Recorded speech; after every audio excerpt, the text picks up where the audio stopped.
Great. Okay, thank you all for coming. I'd like to get this meeting underway. Call this meeting to order. Meeting number 14, Monday, September 25th, 2021, 7 p.m. Town Administration Building, Zoom. Due to the efforts to contain the spread of COVID-19 and to protect all individuals, the council chambers will not be open to the public to attend council meetings until further notice. As noted on tonight's agenda, if members of the public had any comments, they could provide them by email to the clerk by 4:30 p.m. today. Please note that any email comments submitted will be considered as public information read into the public record later in the agenda. A reminder that members of the public can attend this evening's council meeting virtually. This was noted on this evening's agenda and could be done by contacting the clerk by email prior to 4:30 today to request a Zoom invitation to the meeting. And this meeting is being audio and video recorded and will be posted on the township's website within 48 hours. This time we're going to sing "O Canada," and I apologize, Carolyn Royal, in advance. I do actually sing this. O Canada, our home and native land, true patriot love in all thy sons command. With glowing hearts we see thee rise, a true north, strong and free. From far and wide, O Canada, we stand on guard for thee. God keep our land glorious and free. O Canada, we stand on guard for thee. O Canada, we stand on guard for thee.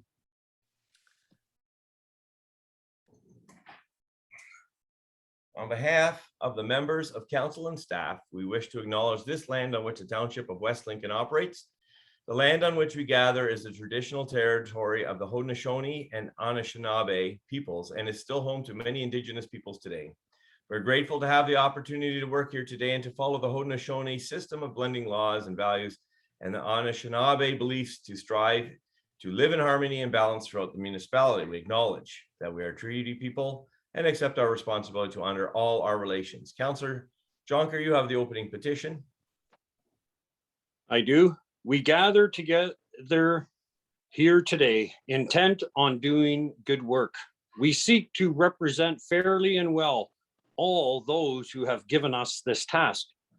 May our efforts be blessed with insight, guided by understanding and wisdom. We seek to serve with respect for all. May our personal faith give us strength to act honestly and well in all matters before us. Thank you, sir. And I'm going to ask all members of the council, are there any changes in order of items on the agenda? And I see none, Madam Clerk. So are there any, I'm going to ask the question, are there any disclosure of pecuniary interest or conflict of interest? And again, Madam Clerk, I see none. So moving on, we have at this time request to address items on the agenda, and I'm going to ask the Roberta, is there anyone on the Zoom meeting that is indicating they wish to provide comment at this time on any of the items in the agenda? Seeing none, Mr. Mayor. Thank you very much. And Madam Clerk, were there any members of the public that had emailed comments prior to 4:30 today with respect to a specific item on the agenda? No, Mr. Mayor, there was not. Thank you very much, Madam Clerk. At this time, we can move on to appointments and presentations, and we'd like to welcome Carolyn Royal, Beth Brenz of Niagara region. They're going to give us a little presentation on what our future holds with respect to capital projects in our municipality. So at this point, I'm going to hand the floor over to you, Carolyn. Take it away. Hi, good evening, Council, and thank you, Mayor Bilsma, for having us here tonight. So with me, I have transportation staff, and again, we're here to give an overview of the 1 to 5 year draft capital outlook. And this is a little bit of the planning that goes on behind the scenes as we do the coordination with township staff. So I have Frank Tassoni with me. He's going to be providing the capital overview with regards to the programs. He's the associate director that oversees the transportation projects. A lot of the great work happening in your community right now. Frank oversees those projects with a number of his staff. So he'll be providing updates with regards to the draft program. And I have Pam Miltenberg with us tonight. She is the transportation specialist coordinator that helps really with the entire division and all of the different programs that we put together as part of our budgeting process. So again, what we're presenting here tonight, she helps with all that coordination and the preparation with what we're going to be speaking tonight. So we're going to share our screen. We're going to pull up our presentation. I just wanted to relay that again, this is our 1 to 5 year draft. You can move to the next slide, Pam. This is the 1 to 5 year draft capital forecast. Again, this is just us putting a little bit of a snapshot on where we are today as we work through the various programs throughout all of Niagara region. And just with the caveat that there is an upcoming budget workshop that the mayor and regional councillor Vidivine will likely be attending this week. So it is notable for 2022 projects have been put forward and there could be changes because again, this is draft until it meets its way through the 2022 capital budget approval process with council here at the region. We do want to provide sort of again a 10-year snapshot of a variety of projects again that are on our radar. And again, a lot of this has to do with the coordination and working with Bev and other staff on your end with regards to again how we partner again from our budgeting perspective, but again partnering on the projects that the region is bringing into the community and coordinating that with works that may be done on your end. I'd like to talk a little bit about the safety initiatives. So one of the presentations we will be coming back to this council with looking for approval on is the Vision Zero Road Safety Program. Beth was supposed to be joining me tonight with the intent that we were going to bring that forward. Unfortunately, we're doing a little bit more work on our back end, so we'll have to bring that forward and I'll coordinate that with your clerk's office and bringing that back for further approval. And then just some regional visionary items. Items that are going on through transportation, that we're talking about programs strategically through public works, but just to keep everybody informed of how this will have impact on your township directly as we move those forward. Pam, next slide. So I just wanted to first, prior to getting into the specific programs that we're here to talk to you about tonight, is when we are working to bring forward our capital budget program, and again, the different projects we want to bring forward, they're broken down into 4 main categories. We talk about network expansion, intersection improvement programs, our roads rehabilitation program, and our structure rehabilitation program. Next slide. And the purpose of the next slide here was really just to give everybody a little bit of a snapshot of what these definitions mean. There was a recent public works workshop where there was a presentation where I just wanted to refresh council a little bit on what each of these definitions mean, because there's different impact on the capital program that's brought forward depending on what category they fall into. So when we're talking about a network expansion program, this includes construction of a new road. So for example, something that might be identified in our transportation master plan. It has to do with the widening of an existing road, for example, as well. And it often is to accommodate growth and development that's happening in a municipality. And again, for those who attend public works here at the region, I've talked quite a bit about our transportation master plan, which is really our guiding document for all brand new network expansion and how we budget and move those programs forward with each of the different municipalities when they're touching, obviously, that network that's associated with where they're located. Intersection improvement programs involve a modification to an intersection. For example, it could be looking at implementing a 4-way stop, a signalized intersection. It'll deal with, for example, a current intersection that we're looking to add additional lanes, pavement markings. So it's really looking at how we improve a current intersection. And it's usually based on a number of data that we've been collecting, capacity, collision history that may be happening there. And again, the region assesses all that and we bring that forward. And it even could be dealing with, for example, older infrastructure that we also need to upgrade and, for example, do a rebuild and bring in new AODA standards, for example. When we talk about a roads rehabilitation program that involves a road reconstruction, it deals with deteriorating pavement. I think the biggest example that most of you probably are aware of is something that we refer to as our hot mix program. So we're out in the community. We're not, for example, widening the platform, but we'll go out there and we'll improve it to get a longer longevity with regards to the pavement structure in each of the communities. And then the structure rehabilitation program deals with our bridge rehabilitations, our bridge replacements. These are large structures you're very familiar with, as well as our culverts, the larger culverts that the region oversees. It's important to note that within the 1 to 5 year draft capital outlook, the region is looking to invest approximately $40 million in the township of West Lincoln, again, pending the projects moving forward in the proper capital approvals. And if we get the approval for 2022, there are 3 projects on the radar that we are bringing forward, and that equates to roughly $3.35 million with regards to a lot of the coordination and the work we're doing again with your staff on your end. So if I first could just provide a little bit of context on the Highway 20 Smithfield bypass study. It's fair to say that this was identified in the region's transportation master plan, which was approved in 2017. I'm aware that this is being led obviously through the planning group, through the town of West Lincoln currently, with very close working relationships here with the planning group here at the region, as well as transportation.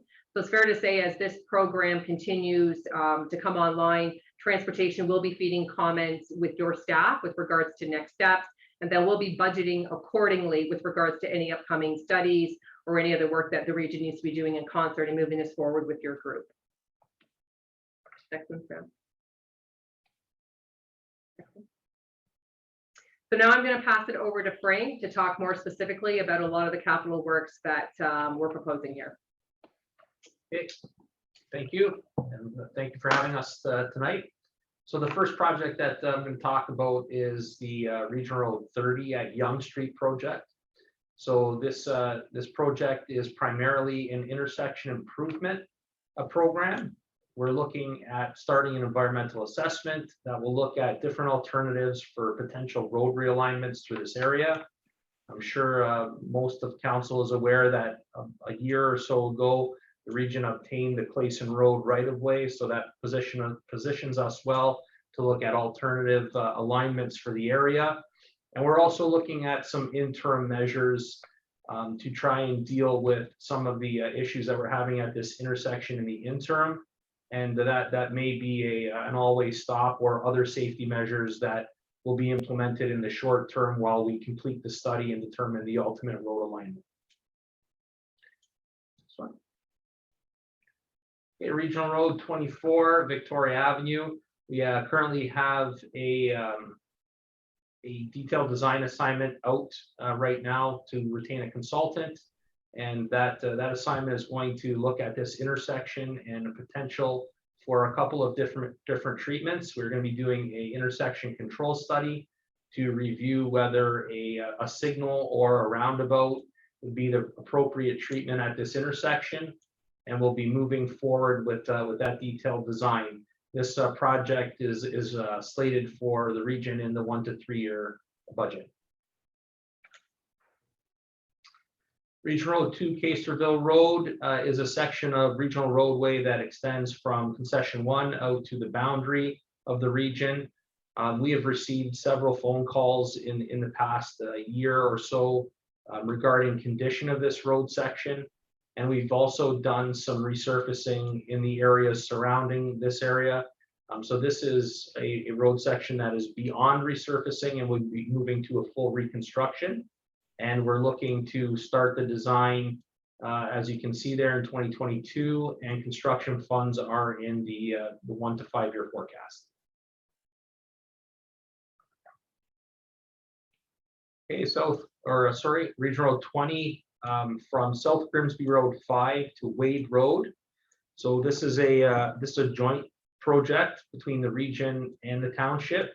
The township is completing sewer and water main as part of this project, and the drawings are about 90% complete. The region is working on an ongoing basis with township staff to ensure that all of our requirements are taken into consideration. And once again, construction for this section is in the 1 to 5 year forecast. Regional Road 20, St. Catharines Street, Phase 5, which will be the last of the phases that completes Regional Road 20 through Smithfield, is the section from Griffin Street to Industrial Park. And the city has recently determined that water main upgrades in the area are required. So we are working with the township to ensure that those requirements are taken into consideration. We are at about 30% design on this project. The extent of the project will be the buried infrastructure that the township requires, along with road platform upgrades to include active transportation. And we'll really finish off the, basically put the final touches on the Regional Road 20 corridor. Regional Road 63, Cambro Road, from Wellingport Road to the Wellingport Community Center, is a project that the region has had on our books for quite some time. And the township has undertaken a streetscape master plan in the area that we waited for that to be completed. And now we're moving forward with detailed design, which will take care of road platform deficiencies and upgrading the area with urbanization, active transportation, and also taking into consideration that landscape master plan, a streetscape master plan that was undertaken by the township. And that is also sitting in the 1 to 5 year forecast. Regional Road 69, 20-mile road from Victoria Avenue to Mountain Road is a rural road section that is in poor condition. And this has been broken out of our hot mix program primarily due to the size of the project. And it is going to be phased in a 2-phased approach. The first phase will start in the 1 to 5 year forecast. And this will be a rural road rehabilitation. So it'll be replaced like for like with a rural road. However, there'll be partially paved shoulders that will give refuge for active transportation users. So it will have our normal rural cross section, and it will be 100% upgraded. They're going to get into some of our structures now in our structure program. So the first one that we have is the York Road Culvert. And this is in the 1 to 5 year forecast. And through the detailed design process, we'll be determining whether this is a rehabilitation or a reconstruction. Right at this time, we need to do further studies to make that determination, but it is in the 1 to 5 year forecast. Warner Road Bridge is also in the 1 to 5 year forecast, and this structure will undergo a full replacement.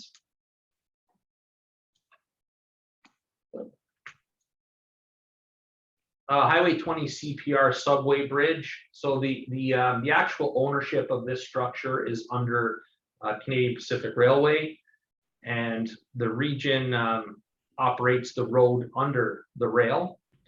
So we have been monitoring this structure for some time and have been negotiating back and forth with the railway to perform improvements or a replacement on this structure. Unfortunately, due to COVID, there was a duration of time where we could not meet as a group to further our discussions, but the region does have funds allocated to doing further studies in determining the ultimate outcome of this structure. Even though it is under the ownership of the railway, we obviously have a very keen interest since our road runs underneath the rail. And those funds are in the 1 to 5 year forecast.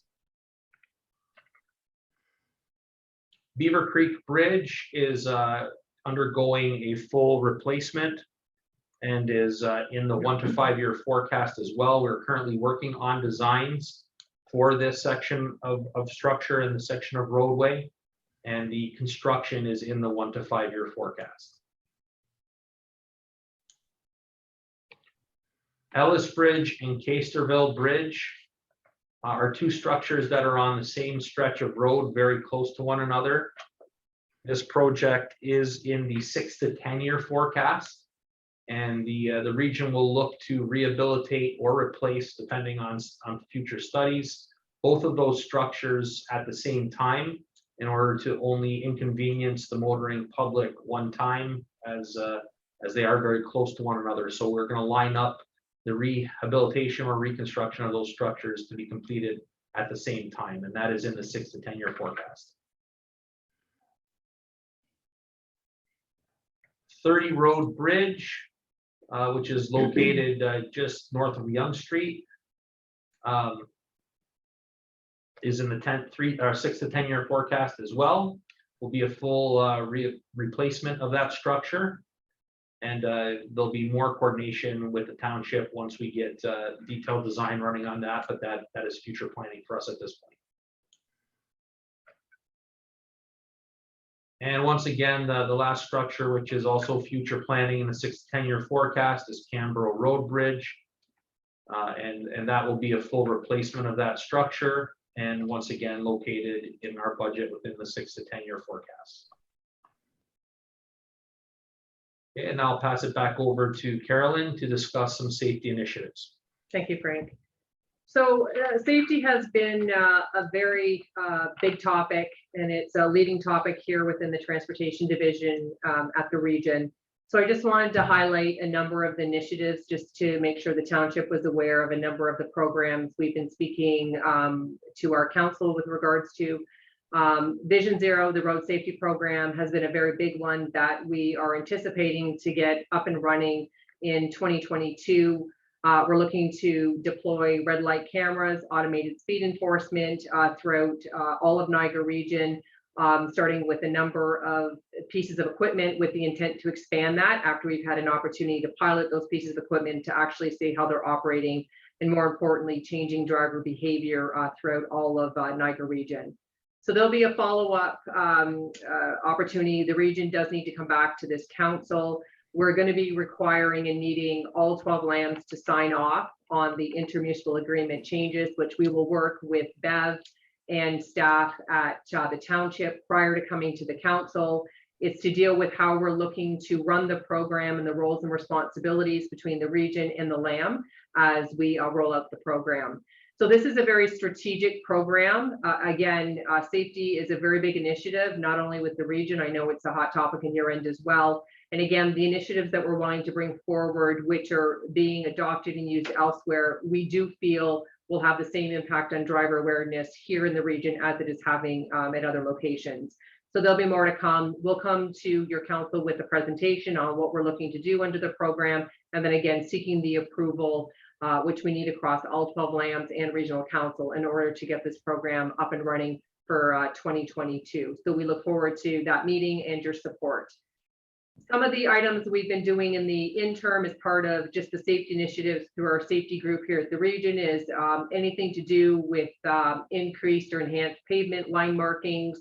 This is an annual program that we try and go throughout all of the municipalities where we're going, and we're touching up all of the line markings throughout the communities to assist again with just the roadway safety aspect. We're dealing with staff across all the LAMs around different style crosswalks, our PXOs, for example, our pedestrian crosswalks. And again, based on inquiries we get either from the LAM or from a counselor or the public, we take that back. We do a safety review and check on whether it's merited, and if it is, we work with the LAM on bringing that forward. The speed display trailer, which you can see in the to the right here on this diagram, this is a tool that we use. We actually will bring this all throughout the region, again, based on speeding concerns that we're hearing across all of Niagara region on the regional road network. We position the speed trailer, again, to provide driver awareness. We're also recording the speed so we understand what's happening on the regional road during what period of time. And again, this is a partnership in working with the LAM, but also the Niagara Regional Police, because speeding falls under their jurisdiction. And what we ultimately do is go back to them with the issues we're seeing on the roadway, and we request selective enforcement to help with what we're seeing on the regional road network. And then sign installations. Again, anywhere we can work to put additional signage, again, from a driver awareness to help those on the roadway. Again, we work very closely with all inquiries that come through from a safety perspective, and we have no problems implementing those where we need to. And then lastly, just from a regional visionary perspective, one of the major projects that we received capital approval for last year was our Complete Streets program. The Complete Streets assignment is well underway. We have a very large stakeholder working group. So there is a representative from each of the 12 LAMs working in concert with a whole host of different divisions and partners here at the region. The intent of the Complete Streets strategy is for all of us to come together on what is the typology, how does it look and feel across the different cross sections throughout Niagara region. So what would a rural cross section look like versus an urban or a semi-urban? For example, with active transportation and sidewalks and boulevard complements, and eventually moving ourselves into an upcoming assignment, which we'll bring forward, which has to do with wayfinding on the regional road network. So there'll be more to come with regards to where all stakeholders, including the LAMs, have come together with the region on what this vision is to look like. It'll be coming back to Public Works for review and approval. And it's also going to be outlining a set of roles and responsibilities on who will own and maintain with regards to these different elements. So those conversations are well underway. They are continuing again with the LAMs as partners. And the intent is to have us all come together with the same vision, to bring it forward ultimately through Public Works here, and then to our council for an ultimate approval in how we want to move this forward together. Again, mentioning the regional wayfinding, that will be a program we'll bring forward after the Complete Streets is completed. There's a huge amount of heavy lifting with the Complete Streets, and then the regional wayfinding will just complement that. So again, as you're on the regional road network and we're trying to direct whether it's tourists or whether it's our own residents to specific locations, that'll be another strategic piece in how we work together on highlighting the diversity across the region and specific, historical and other landmarks that we want to be referencing on the regional road network. And then lastly, the Niagara-Hamilton Trade Corridor. There's been conversations and working again with staff at the township on where the region is with this as a top priority. We've been working closely with MTO. We've had a number of applications that have gone into the federal government with regards to the region's intent to bring phase 1 of this program online. We're looking to build a trade corridor from a redundancy and safety perspective in addition to the QEW. There's been a lot of conversation on what happens when the QEW is congested or if there's an accident and the QEW goes down. So the objective of the Niagara-Hamilton Trade Corridor is to seek the initial small amount of funding for us to start the first phase of planning, which would deal with the QEW Fort Erie to Welland segment, and then carry that all the way across through the different, again, municipalities as we join up with Hamilton.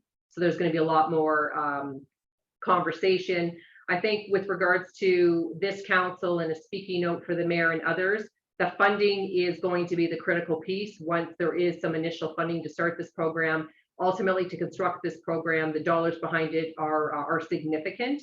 And again, working with the province and the feds and the region with ourselves, it'll be a very important strategic conversation from a funding perspective that we all continue to work together on. And I think that's it for the presentation from the region. We're happy to answer any questions on any of the 1 to 5 year draft, 6 to 10, and any of the strategic visioning items. Well, thank you very much, Carolyn, and your staff, and Frank, and giving us quite an overview there, a lot to digest. But at this time, I'd like to ask council if there are any questions that they'd like to ask our the team up at the region. Councillor Jonker, go ahead.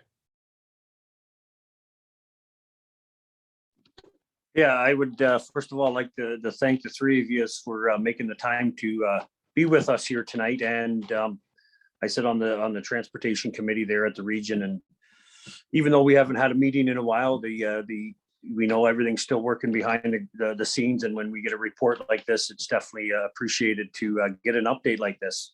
I in my line of work, I run a trucking company. I've I've encouraged a lot of the people that have been calling me on the traffic circles here in Smithfield to reach out to you Mhm. at the region to talk to them about, to talk to you or you know, let you know the complaints that I've been receiving. And I myself, when I travel through the traffic circles in Smithville, I pride myself in being able to never hit a curb. And but they're a little tight. So I'm just wondering if you've received any comments on that, on the circles there, especially on the one coming from the east side.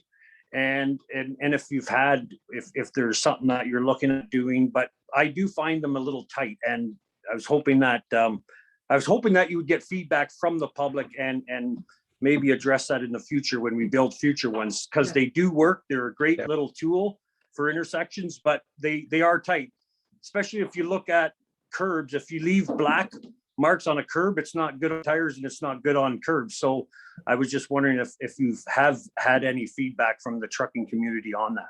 Mhm. Thank you. I don't know who to direct that to, Mr. Mayor, but. I'll start. So through the chair, thank you for those comments. So I'll turn that to Frank in a minute, because Frank may have heard a little bit more with regards to just the tightness, and maybe we can explain a little bit as to how we determine obviously the size around that. But we would like to hear that feedback. So if you are receiving that, please feel free to send that to my attention, and then I'll direct that through the division accordingly. And I'm happy to have that addressed. So thank you for that feedback. With regards to roundabouts generally, it is something that are coming more online, depending obviously the context and the place throughout the region on where they can be adopted safely. We are going to be launching an education campaign. That's one of the items in 2022, with a few more of them coming online in other jurisdictions. We would like to put an education campaign out for all users. So whether you're using a motor vehicle, whether you're trying to cycle through it, or you're trying to cross through it. So there will be an education campaign coming forward just around roundabouts. So we can target that very specifically to let, again, all modes of traffic and travel understand how to maneuver through the roundabout. So that'll be upcoming in 2022. We look forward to that. But maybe with regards to the question, Frank, on receiving feedback, I'll direct that to you in the engineering group to see if you have any. Yeah. Okay, so thank you, and through Mr. Mayor to Councillor Yonge. Yes, we have received one or two comments back from trucking companies with respect to maneuvering around the roundabouts. And so we do take that information back and do evaluations on the geometry that each roundabout is built on. And they are designed with a specific size truck in mind, which is a truck that is large enough to, we have to accommodate for the largest truck on being on a regional road. So we do take that into consideration during design. However, appreciating the fact that roundabouts are not always the same with their geometry, and a lot of times the legs of the roundabout come in at different angles depending on the surrounding roadways. We're always looking to make improvements. So we have taken those comments back in, and we will be looking at that and trying to improve upon that for our next build, of course. However, we do find that the design truck does pass through, and as you have mentioned, it is a little bit tight, but they do fit through in our design plan. So once again, we're always looking at different alignments and the skew angles drive into those, and we do take that information back for future consideration. Thank you, Councillor. Any further? Oh, go ahead. Yeah, sorry. I definitely appreciate the answers there, and yes, it is. But what's gone through my head, and I'll send an email to one of you there, and maybe invite you to come through there as I travel through there, and then you can maybe understand a little bit what the comments are. But with COVID, that's probably a little bit difficult. But so yeah, but definitely good to hear that you've heard from somebody. I had 2 calls, and I told them both to reach out to the region. So good. Thank you. And we've received those 2 calls. So and also we would appreciate that opportunity if you're if you're able to meet us out there and show us how your specific truck goes through. I mean, it's always good information for us to have. Great. Okay. Thank you. Thanks. Before I go to Councillor Witteveen, this is kind of the lower, I will get to you eventually, but I would like to go to our council first because you and I get a crack at this at the regional level. So any other councillors? Councillor Riley, go ahead, sir. Thank you, Mr. Mayor. I guess just to make, a comment for the record is certainly refreshing to hear that addressing some of the road safety issues that our municipality has. One of the biggest things we came into is, as all of our infrastructure needs overhaul. And so hearing, what was presented tonight, I think residents can take comfort in knowing that, improvements are on the way.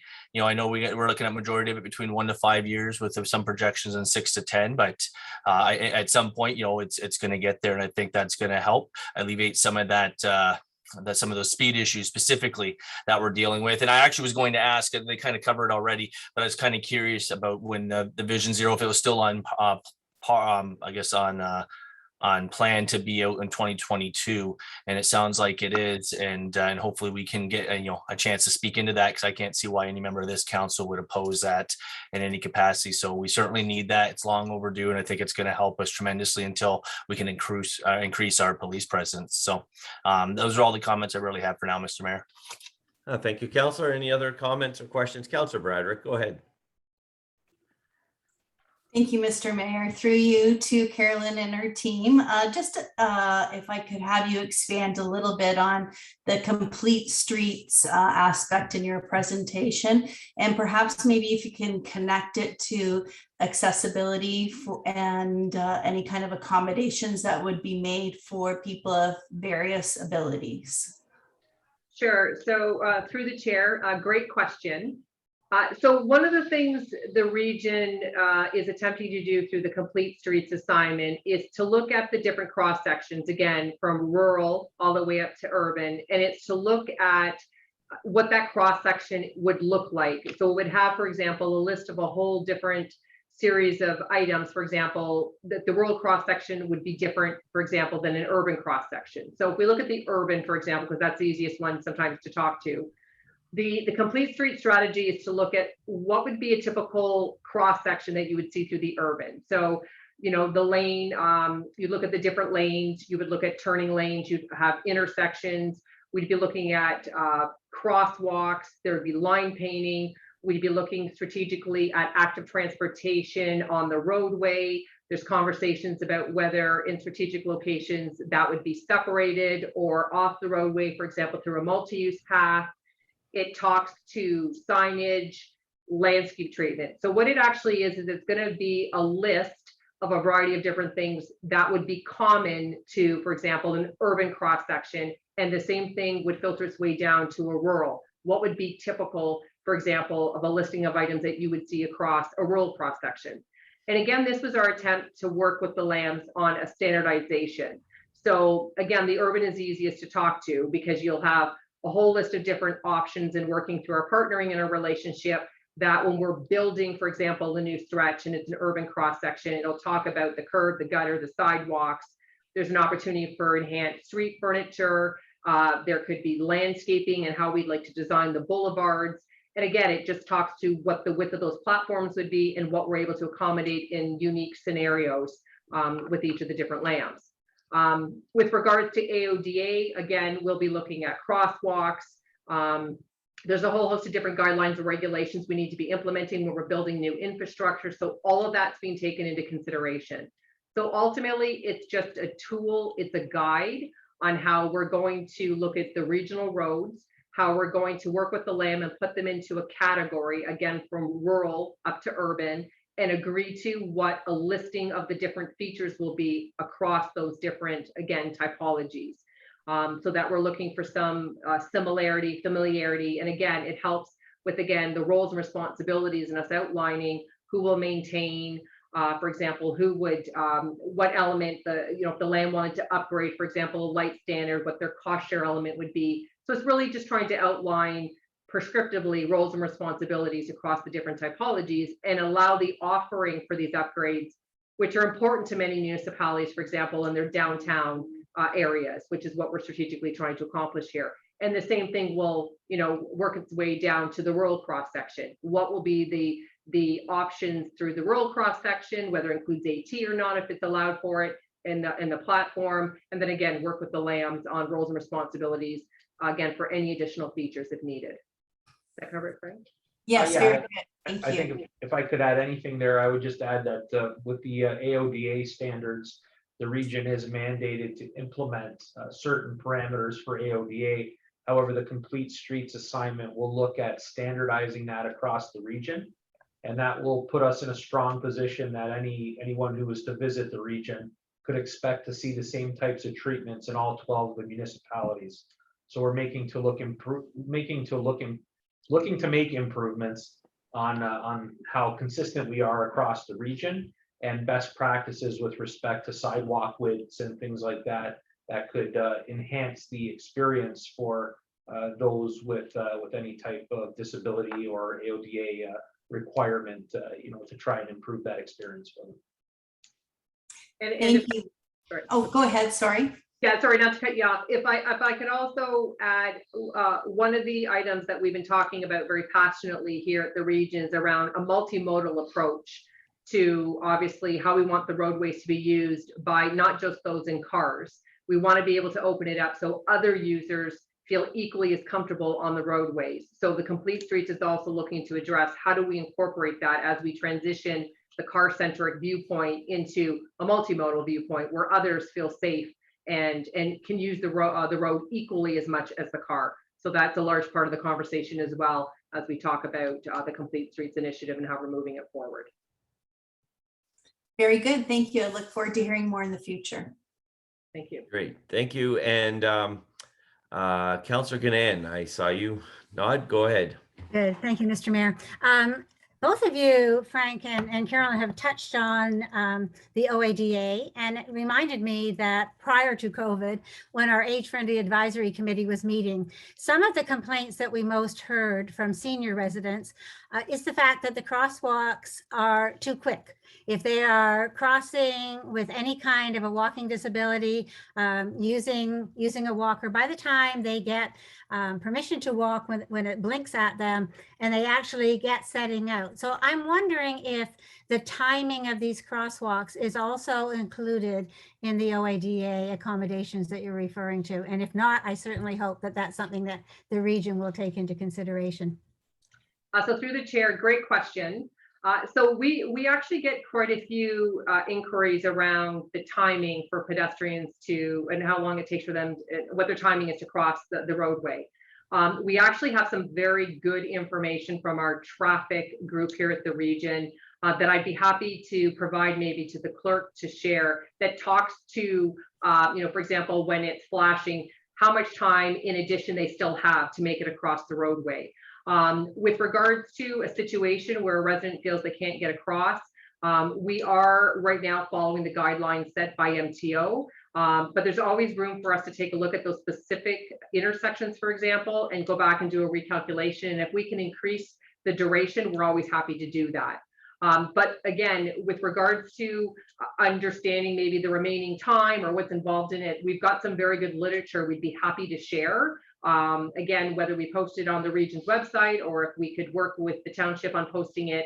And again, any inquiry, you can send it to my attention and we're happy to respond to that community group or that resident and also look into any matter to help with that. Thank you very much for that answer. Thank you. Okay, thank you, Councillor. And anyone else? Then I'm going to go to Councillor Witteveen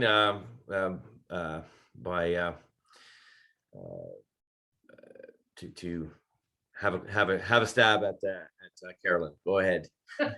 Well, thank you, Mayor. I just wanted to, as other councillors were here, and I know we will be discussing this with staff later this week. I just wanted to share, kind of a comment and then a question. I did drive the 20 road, Region Road 69 on Wednesday evening through our little rainstorm, and I was making the drive to St. Anne's to Silverdale Road, and there was traffic on it, and it was pretty dicey, and because of the soft shoulder. So I will be bringing up this week is the concerns of the deterioration of that road, and I see water on it now, and I know it was a difficult drive, and I don't know if it can handle another 2 years of traffic, and obviously I was going to a poultry farm, which the feed delivery trucks go down that route, so that's why we have some of those issues with broken soft shoulders. So I'm sure the mayor and myself will be asking that project be kept where it originally was for next year.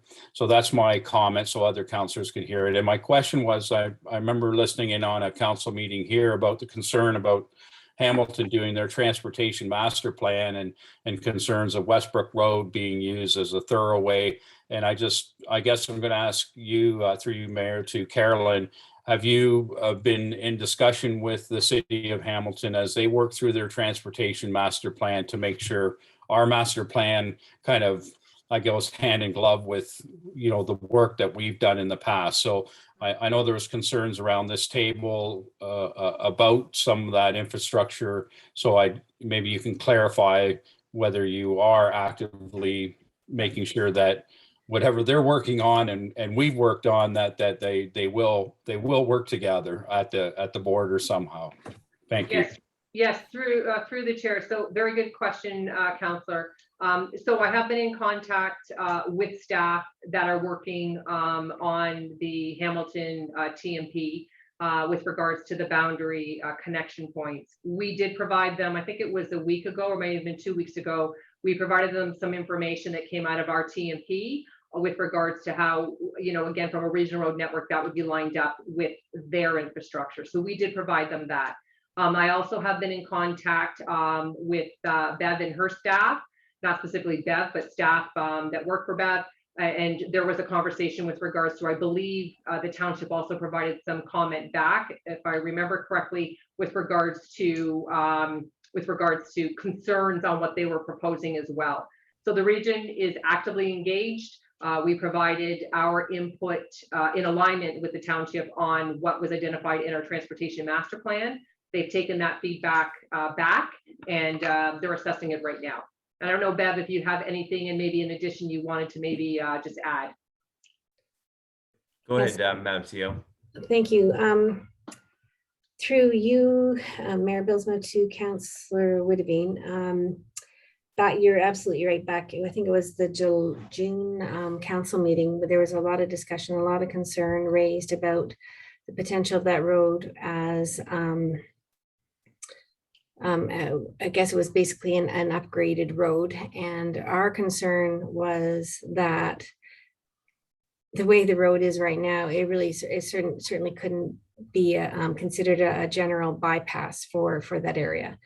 And so we did reach out to both Hamilton and we also let the region know. So Carolyn has followed up on that.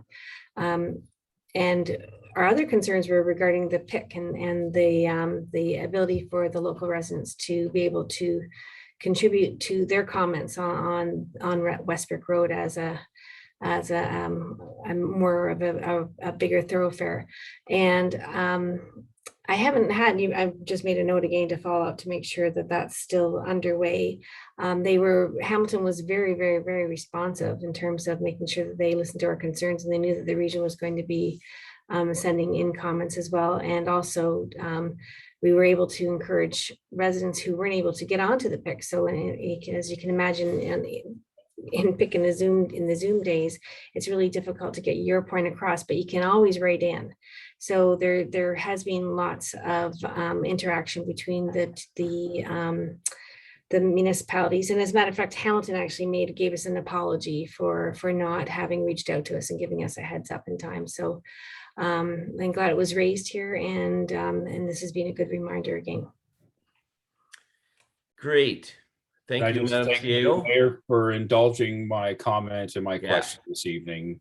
No problem. And we've got a lot of work to do later on this week. Roll up our sleeves and make sure that our projects are front and center, because they're important to us. Carolyn and Frank, your team, thank you very much for indulging us this evening, answering our questions. I really appreciate the close level of communication that we're having with the region, and you know, it allows us to interact and have our say, make our express our concerns and gratitude. So thank you very much this evening. Yes, thank you for having us. Thank you very All much. right then. Bye now. Bye-bye. Council, we're going to move on to confirmation of minutes. I have the confirmation, the council minutes of regular July 26, 2021. Councilor Broderick, you have that resolution. I do, Mayor. However, I'm not sure if you missed regional councillor remarks. Oh, wait a minute. I did. Thank you so much. Yeah, I have to just caveat this. Somehow the formatting of my my notes went a little wonky. So yes, thank you for that, Councillor Whitby. You have opportunity to enter some comments into our meeting at this time. So thank you very much. Go ahead, sir. Thank you, Mayor, and good evening, Mayor and members of council and staff and members of the public. So I'd like to start by giving you just an update on the producer responsibility on recyclables that we had early in the summer, that the Niagara region will be transitioning in this new program no later than January 1st, 2024. It seems quite a ways, but it will be here before we know it. So from this transitioning date, the definition scope of designated materials will be identified, collection accessibility requirements be identified, which to me is an important comment. Management requirements of producers must meet this schedule. So during this transitional time, producers are the ones that generate the recyclables, are obligated to maintain the existing level of service here in Niagara. And then after the transition has taken place, Niagara region will have no operational program or financial control over the residential blue box program. So this new program is designed by the province and is estimated based on 2020 funding models to save Niagara region $7.8 million annually.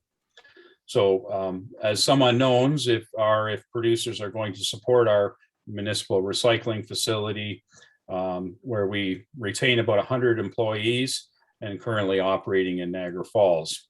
So I'm sure Niagara region's waste management staff will be making presentations to the local municipalities as we get closer to those transitional dates to be able to answer those more definite questions. So in early August, both Lynnhaven and Gilmore redevelopment buildings were contracted out, and both are going to be completed by the winter of 2023. So that was great to have those both of those tenders awarded, and the work has started on there. And this would be great for the citizen Niagara, to have these modern facilities for seniors. And a lot was learned actually in the post-COVID situation to incorporate, better measures in the new build to protect residents and staff. So, and then earlier this month, we had a presentation in public health about something I thought would be interesting to our community about the health impact assessment within the region. It was explained how health of a population is closely tied to the conditions in which people live and work.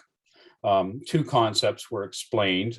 Further were social determinants of health, which in its definition are factors in your life that affect how healthy or sick you are, including your race, ethnicity, gender, sexuality, and level of social supports, working and housing condition, your education, and more.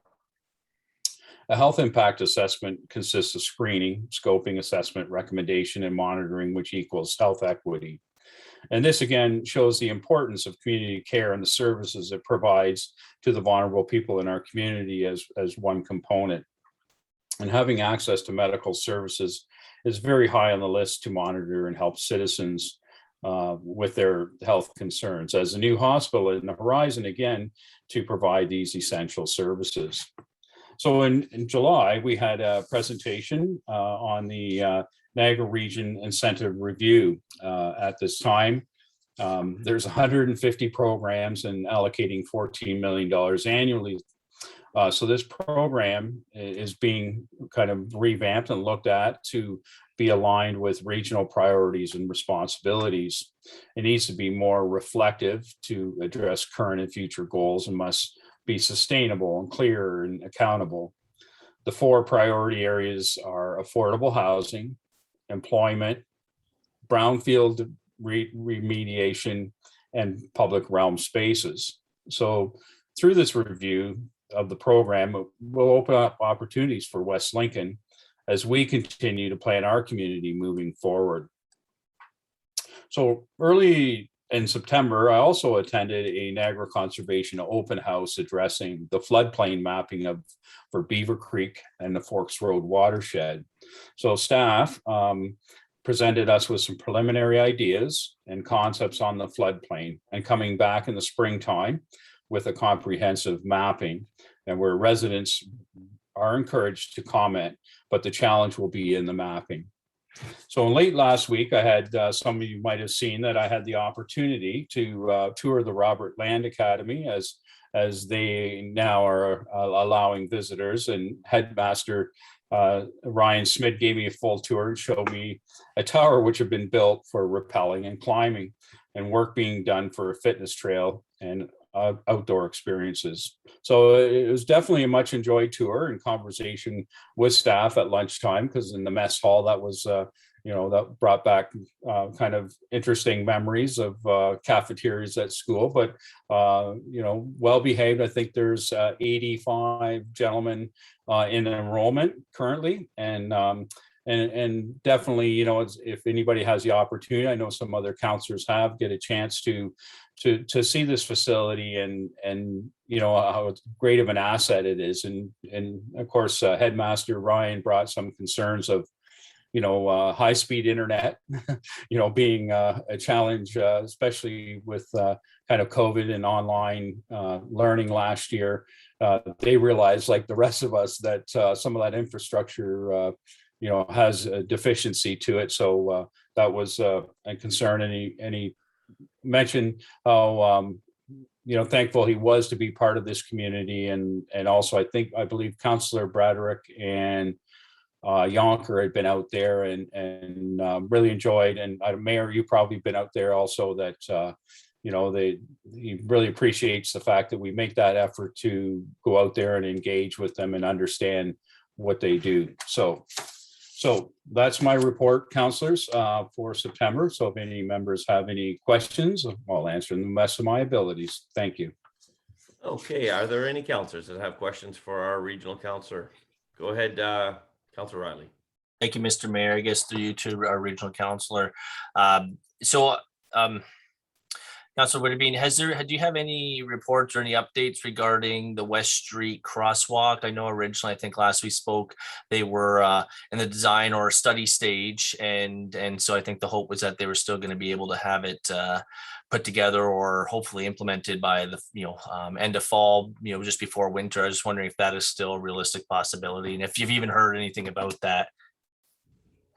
Well, I can quickly comment on it, and maybe the mayor can add, but my understanding was we were both reassured that this project would be completed by the end of this year, and it is in the budget. So at the crosswalk, I think we're clear on that, not the work of the road, but the actual pedestrian crossing at Wade Road, because of its its importance, obviously, to connect our community center to the one side of town to the other side. So we will, I'm sure we will follow that up on Wednesday, as we will be discussing that.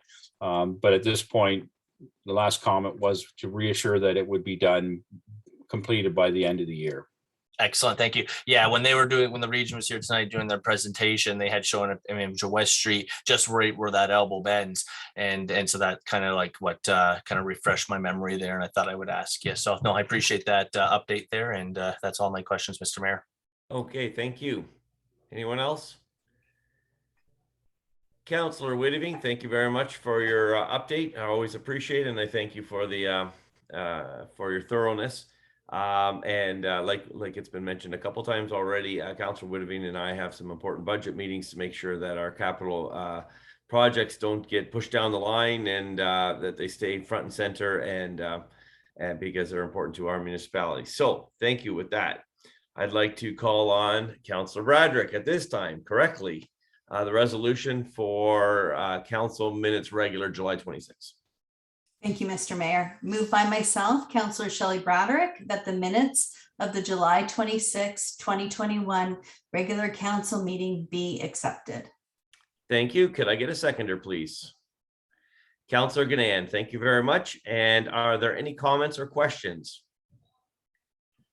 I see none, so I'm going to call the question at this time. All those in favor? Support. Thank you. And that is carried. Moving forward, we have public meeting under the Planning Act minutes, July 26. Councillor Ganand, you have that resolution.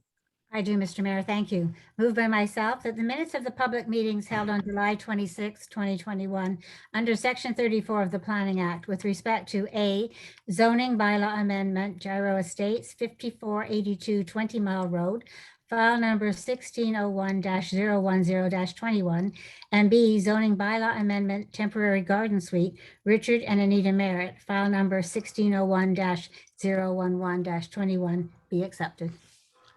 Thank you, Councillor. Can I get a seconder for that resolution? Councillor Trombetta, thank you very much. Are there any comments or questions on that public meeting in the minutes? Seeing none, then I'm going to call the question at this time. All those in favor? And opposed? And that's carried. Thank you very much. So moving on, we have the public meeting under the Planning Act minutes for September 13. Councillor Rayner, you have that resolution. Yes, moved by myself that the minutes of the public meetings held on September 13th, 2021, under section 17 and 34 of the Planning Act, with respect to A, official plan amendment, garden suite policy amendment, file number 1701-003-21, and B, zoning bylaw amendment, Township of West Lincoln housekeeping amendments number 5, file number 1601-0012-21 be accepted. Thank you, Councillor. Can I get a seconder for that? And Councillor Riley, thank you so much. So I'm going to call, are there any comments or questions? And I see none, so I'm going to call the question. All those in favor? And that is carried. Thank you. Moving on to communications. We have a resolution going to be read out by Councillor Riley with respect to the appointment to the West Lincoln Parade Committee. Councillor Riley, go ahead, sir. Thank you, Mr. Mayor. Moved by myself that the email received from Deanne McIntosh dated September 23rd, 2021, requesting to sit on the West Lincoln Christmas Parade Committee be received, and that Deanne McIntosh be appointed as a member of the West Lincoln Christmas Parade Committee for the remainder of remaining term of council, and that a bylaw be passed to delete Schedule G of Bylaw 2018-114 and replace it with new schedule to add Deanne McIntosh as a member of the West Lincoln Christmas Parade Committee. And thank you for that, Councillor. Can I get a seconder for that? Councillor Bradrick, thank you so much. Are there any comments or questions? Great, I'm glad to see that the position is filled very quickly. I'm going to call the question at this time then. All those in favor? And that is carried. Thank you very much. At this time, I'm going to provide just a few brief remarks. It has been a long time since we have our committee meetings, but we have to go back 2 months to get to our regular council meeting. So in the meantime, there was the AMO conference. So just briefly on that, because it has been touched on, but just for the purposes of council minutes, it was a virtual meeting again.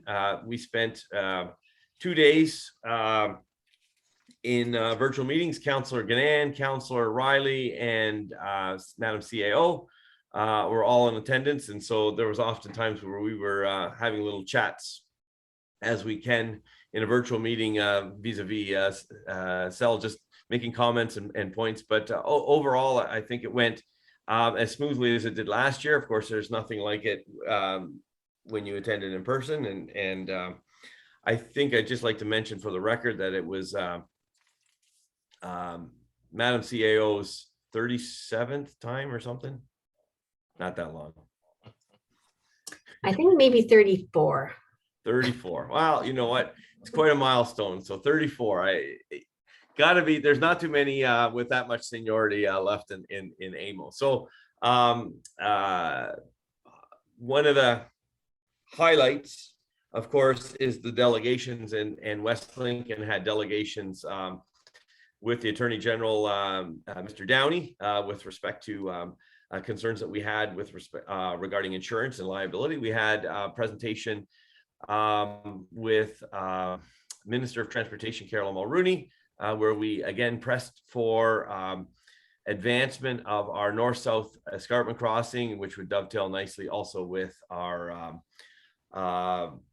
bypass. So we're trying to get the northwest crossing on the Greater Horseshoe Traffic Master Plan, and so there's some advocacy work that still needs to be done, as well as a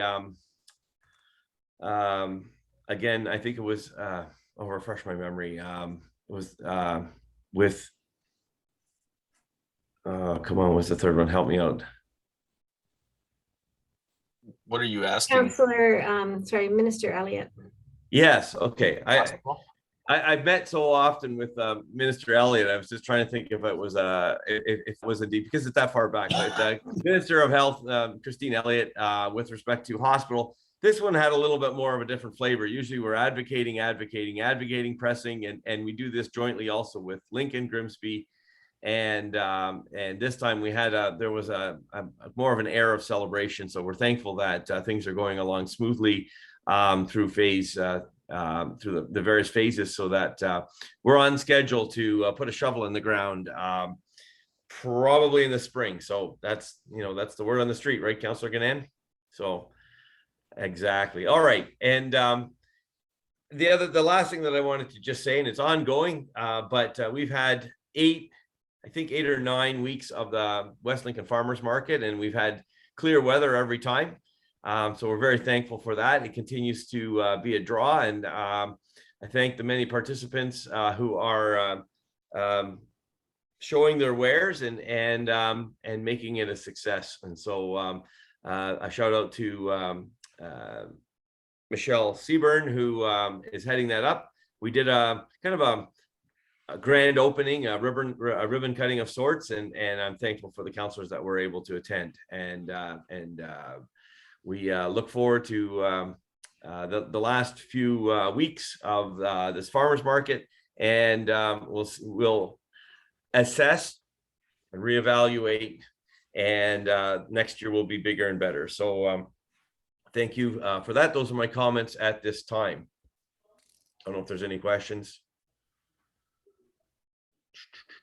Okay, here we go. I'm moving on. Oh, Councillor Trombetta, go ahead, sir. Yeah, thank you for touching on the farmers market, Mr. Mayor. I did know that in attending the farmers market that with consultation with Michelle, she said she's going to be reaching out to Bev, possibly looking forward to a Christmas market. So hopefully that we can see that in the near future as well. So yeah, that was a really good point, and thank you for raising that, sir. Okay, at this time, we're going to planning, building, environmental minutes of September 13. Councillor Riley, you have that resolution. I do, Mr. Mayor. Moved by myself that the minutes of the open portion session of September 13, 2021 Planning, Building, Environmental Committee meeting be accepted, and that the recommendations contained therein be approved with the following exceptions of items, and there are currently none, and that the confidential minutes relating to the closed session portion of the September 13, 2021 Planning, Building, Environmental Committee meeting be accepted, and that the minutes remain confidential and restricted from public disclosure in accordance with Section 239 of the Municipal Act. Thank you, Councillor. Can I get a seconder? Councillor Gannon, thank you. Are there any comments or questions? I see none. Any omissions, polls, items to be pulled? Then I'm going to call the question. All those in favor? And that is carried. Thank you very much. Moving on, we have Admin, Finance, Fire Committee minutes of September 20. Councillor Trombetta, you have that resolution. Thank you, Mr. Mayor. Moved by myself that the minutes of the open session portion of September 20th, 2021 Administration, Finance and Fire Committee meeting be accepted and the recommendations contained therein be approved, the exceptions of, and that the confidential minutes relating to the closed session portion of the September 20th, 2021 Administration, Finance and Fire Committee be accepted, and that the minutes remain confidential and restricted from the public disclosure in accordance with Section 239 of the Municipal Act. Thank you, Counselor. Can I get a seconder? Counselor Jonker, thank you. Are there any items to be pulled? Any comments or questions? Seeing none, then I'm going to call the question at this time. All those in favor? Support. And that's carried. Thank you. We also now move on to Public Works, Rec, and Arena Committee minutes. Counselor Jonker, you have that resolution. Yeah, moved by myself that the minutes of the Public Works Recreation Arena Committee meeting held on September 20, 2021 be accepted, and that the recommendations contained therein be approved with the exceptions of items, and there are none so far. Okay, thank you. Can I get a seconder? Okay, Counselor Trombetta, thank you very much. Are there any comments, questions, or items to be pulled? I see none. I hear none. So I'm going to call the question at this time. All those in favor? Support. Thank you. And that is carried. Moving through reconsideration and notice of motions to rescind, we're going to move on to other business. We have a recommendation report under other business. Counselor Jonker, you have that resolution.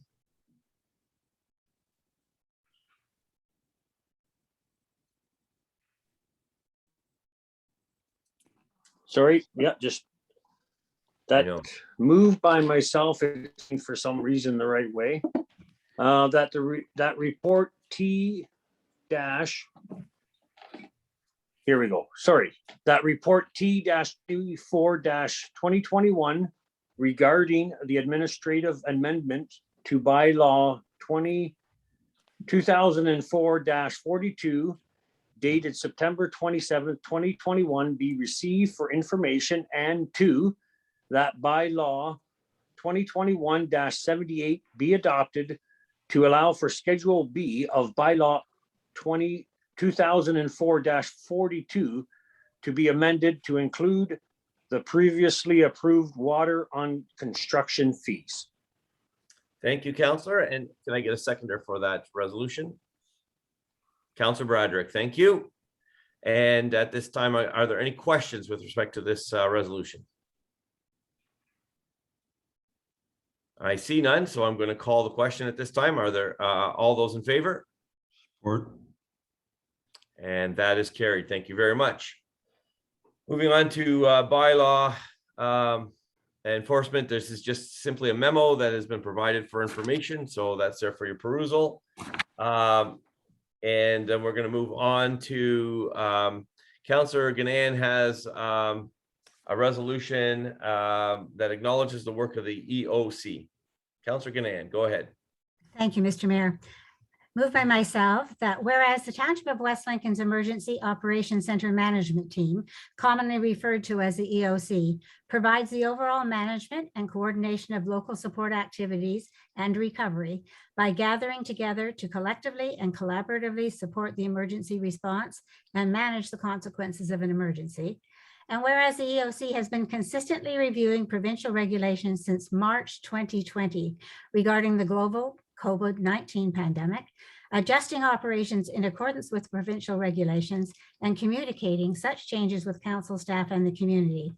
And whereas the township has an obligation to protect the employees of the organization under the Occupational Health and Safety Act, that the Township of West Lincoln Council acknowledges the time commitment, dedication, and collaborative efforts of the CAO and the Township Emergency Operations Center, or EOC, and supports their diligent work to protect both its workers and the public from potential health hazards presented by the spread of COVID-19 and its variants, while following the statutory requirements of the Occupational Health and Safety Act, whereby the township is taking all reasonable steps to ensure a safe and healthy workplace environment for all workers.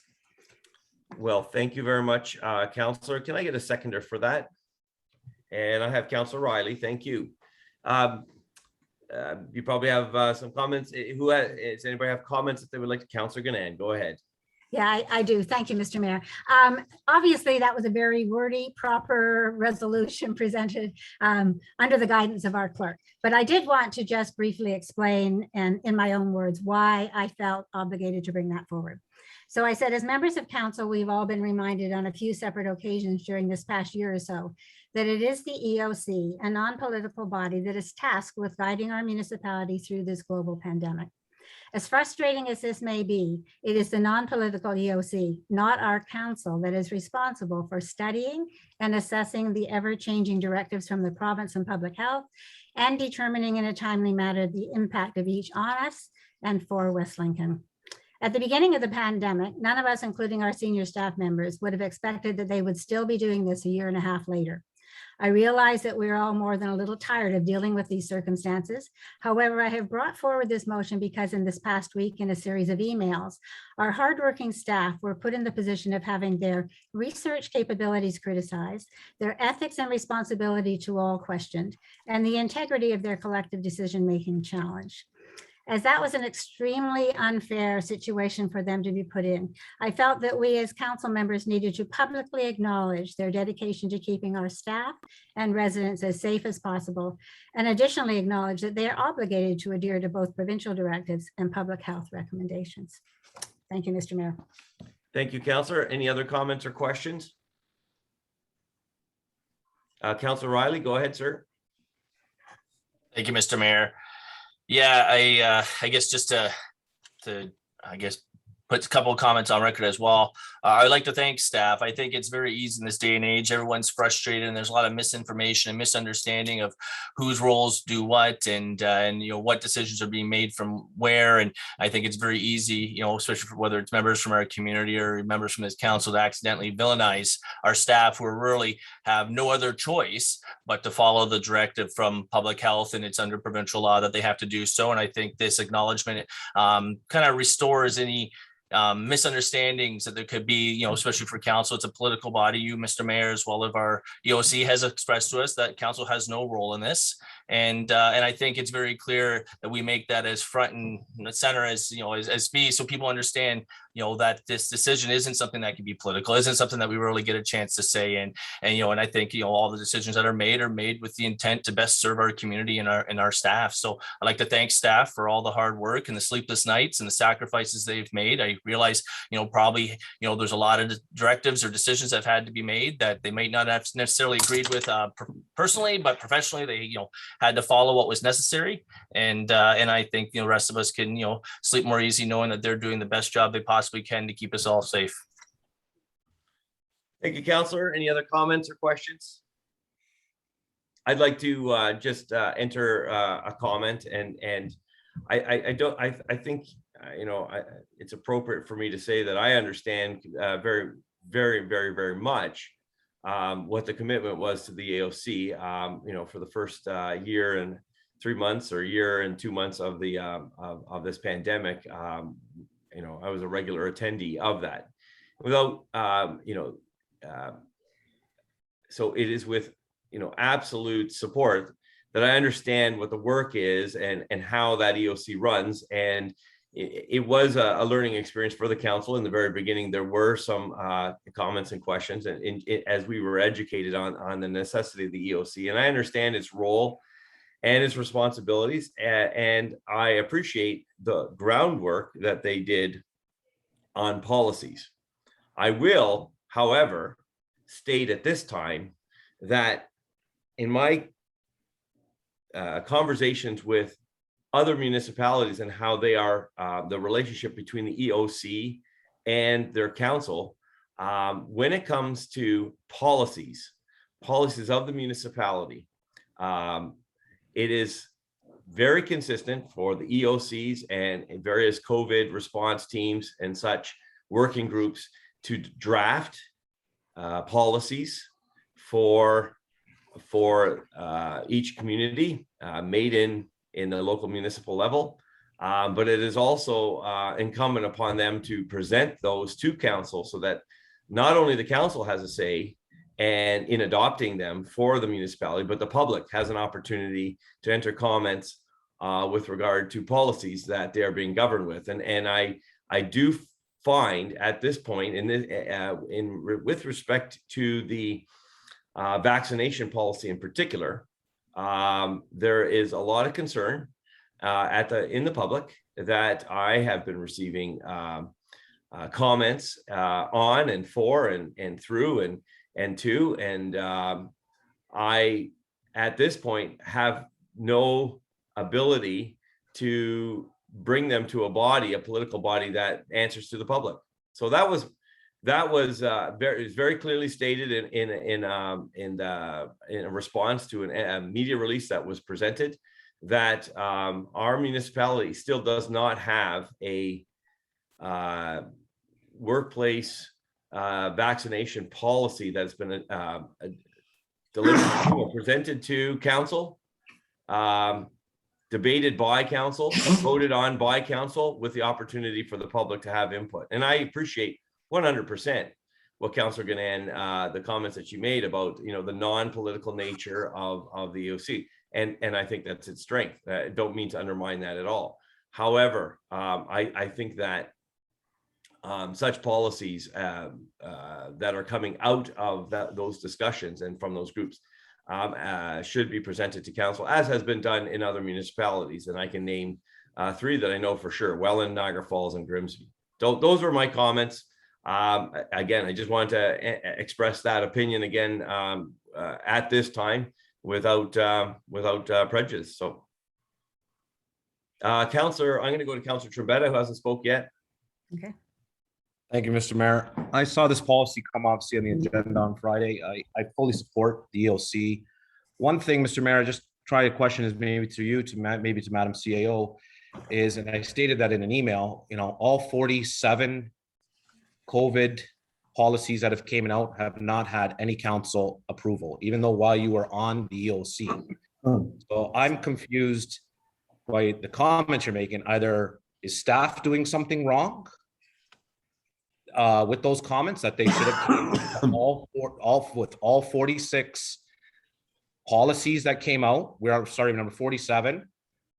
When we did the original shutdown of the arenas, while we had staff working from home, while every single policy was created, in which I do support the OC, and that they're governed by the higher ups to follow the Occupational Health and Safety Act and the province what they've given. But the way, and again, I'm just getting this tonight, Mr. Mayor, I'm just confused. Are you telling us that something was done wrong, that even while you sat on the EOC committee, that it should have been brought to council for approval on all 47? Let me clarify that I think that there's a difference between a media release and a policy.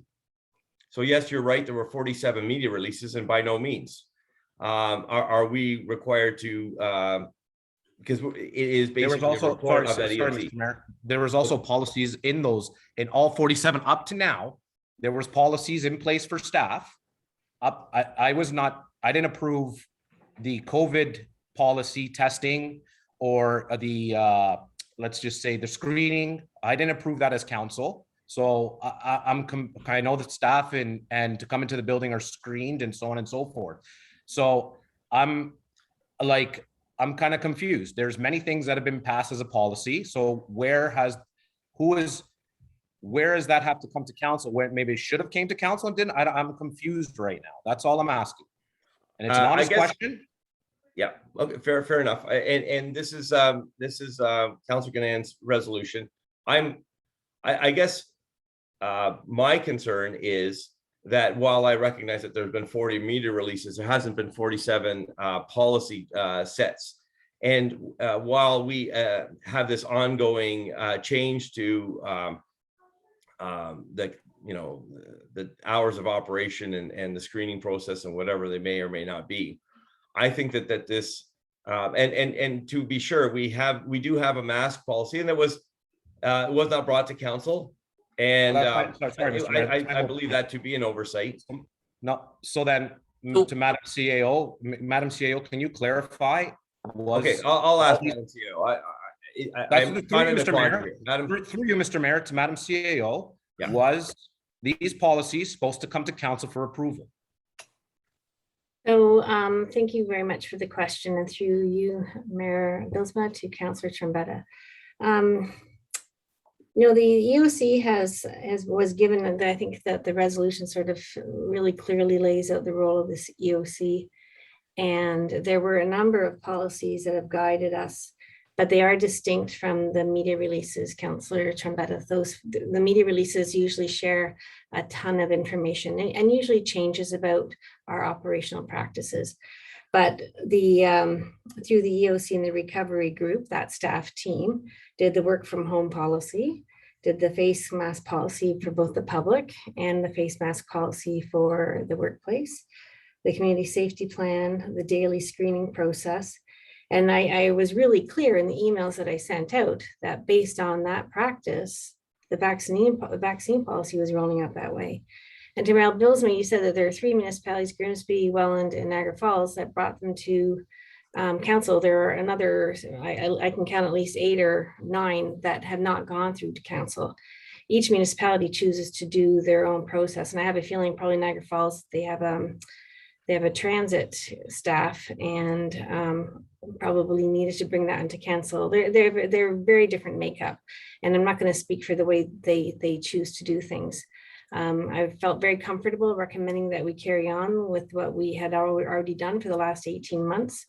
And nothing that we do is outside of the legal processes that we're supposed to do. Mr. And Mayor. I'm being guided by our lawyers on a very regular basis. Great. Thank you, Madam CEO. I'm going to go to Councillor Jonker. Actually, Mr. Mayor, I'm going to call a point of order because I know part of this isn't to debate policies or to share input about policies. Correct. It's very inappropriate at this point. This is about showing staff either I support. If you support, great, you support. If you don't support, and that's fine to you too. This is not a chance for everyone to air their personal opinion about policies that we've had no say over. Yeah, thank you very much. So I was about to do the same, Councillor Riley, so thank you for that. I would like to call the question regarding the motion that is before us. Mr. Mayor, with no further discussion, please. I would like to have a recorded vote. Okay, and there were before you called the question, Councillor Jonker did have his hand up, so I would like to go to Councillor Jonker for a second, and then we'll go to the question. You're absolutely right, Councillor Riley. It was an opportunity to discuss the motion before us is very, very clear. Councillor Jonker, to the motion. Yeah, I would just like to speak to the motion that I do acknowledge the work of the Emergency Operations Center too, and what we are in a interesting, tough times for everyone. And we need to also acknowledge that when it comes to the residents, when they're bringing concerns forward. And that's what we are trying to do when we responded by email to the EOC. And I tried to make it clear in my email as well that this by any means was anything against the Emergency Operations Center. But yeah, there's a lot of concerns and the public is getting frustrated and concerned. Mayor. And I just wanted to say that I'm going to acknowledge the work. And so I want to thank staff for the work they've done, and they're not in an easy situation. Thank you. But there's residents that are concerned. All right, thank you. We've gone around and Councillor Gannon has called the question. So at this time, and it was Councillor Riley has asked for a recorded vote. So at this time, I'd like to go to the clerk, Madam Clerk, to take up the vote.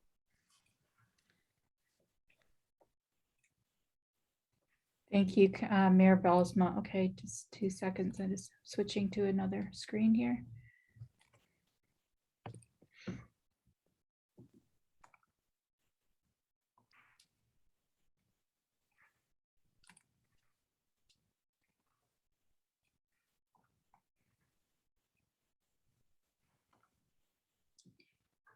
Okay. Councillor Riley, Support. Councillor Broderick, Support. thank you. Councillor Gannon, Support. thank you. Councillor Rayner, Or thank you. Councillor Jonker, Support. thank you. Councillor Trombetta, For Mayor Balsma, And support. Thank you. 7-0 unanimous. Thank you. Thank you. At this time, do members of council have any new remarks that are not already stated? Anybody have something that they'd like to add? Councillor Riley, go ahead, sir. Thank you, Mr. Mayor. Earlier during your remarks, you already touched on it a little bit, so I won't go and speak too much to it. Other than I don't think you mentioned our delegation with Minister Downey. We did have a delegation with Douglas Downey there as well. And I did. Did you? Okay, I might have missed that part. I heard you talk about Christine Elliott as well as Minister Maroney, but I didn't hear Minister Downey there, so I must have missed That's that. the one I remembered. Oh, was it? Oh, okay, well, maybe I was just briefing through my notes then, so my apologies. I wanted to mention, I think it was on, I should have the date in front of me. I think it was the 13th or the 16th or something like that, but we had the flag raising for United Way.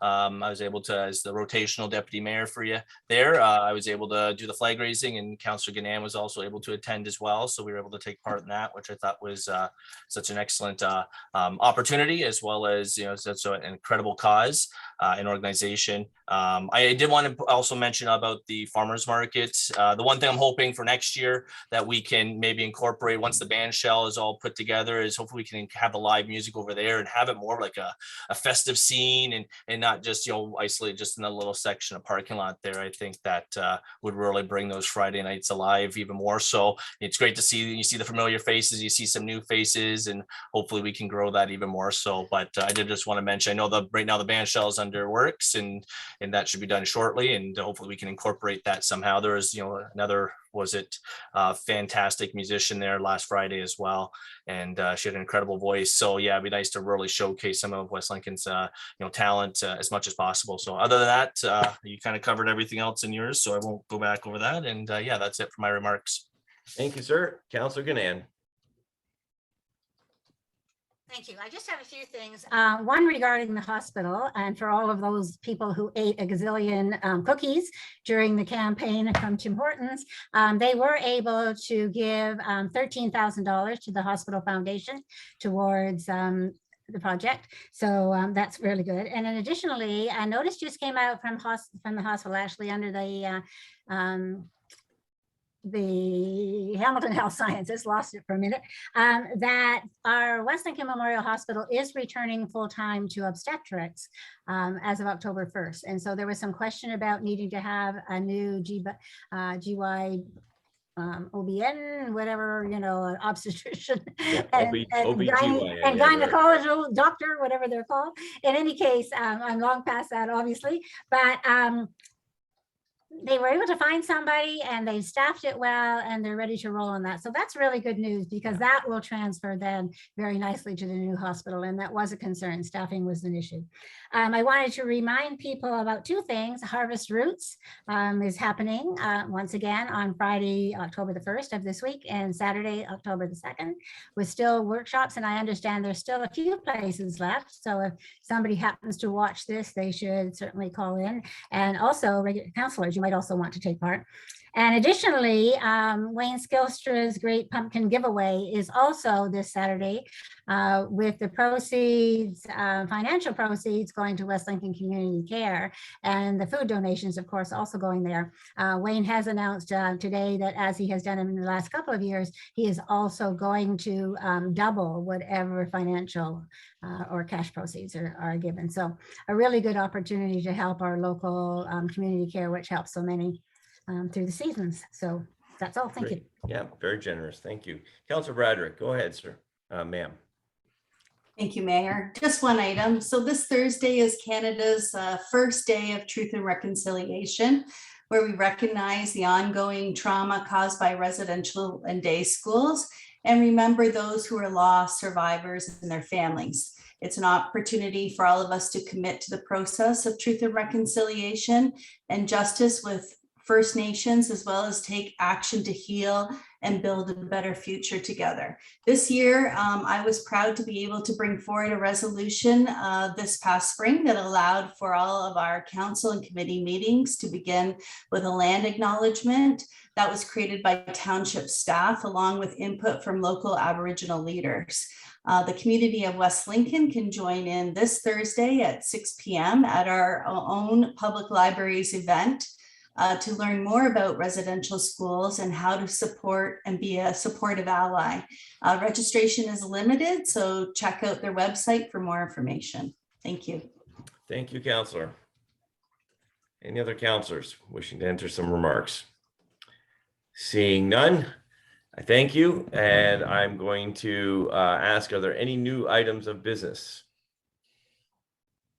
And I don't see any, Madam Clerk, so we're going to move to bylaws, and Councillor Bradrick, you have the resolution for bylaws.